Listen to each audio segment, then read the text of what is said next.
Bonjour Laurent. Bonjour. Vous êtes ici formateur Ouais. au pôle social de l'Institut régional de formation sanitaire et sociale de la Croix-Rouge.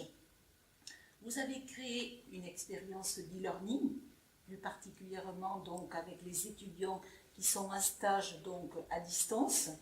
Pouvez-vous nous dire en quelques mots quelle est votre posture de formateur?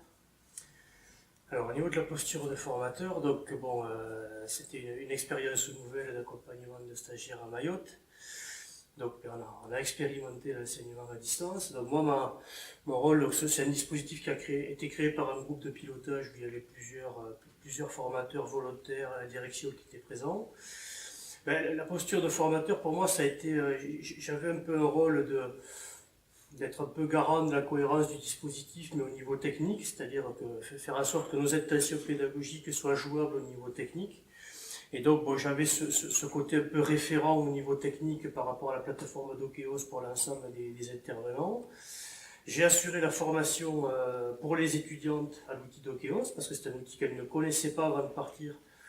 Et on sait à quel point il est important qu'au niveau technique, il n'y ait pas de frein pour qu'après l'accompagnement puisse se mettre en place.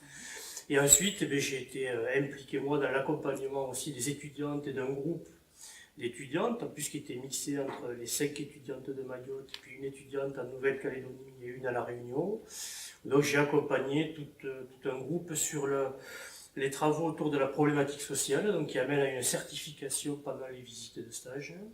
Et j'ai fait cet accompagnement sur la base de 6 forums, avec un tutorat synchrone, avec ces 6 étudiantes pour des questions de décalage horaire, et une autre étudiante plus sur du tutorat asynchrone, pour les amener petit à petit, avec surtout une logique de leur donner des repères méthodologiques, de les aider un peu sur tout ce qui est autour de la planification, et puis les mobiliser, les motiver, parce que quand on est loin, on peut vite décrocher, donc essayer d'éviter le décrochage, tout ceci jusqu'à la certification, et ma foi, ça s'est plutôt bien passé. Merci Laurent, je vous remercie. Merci à vous.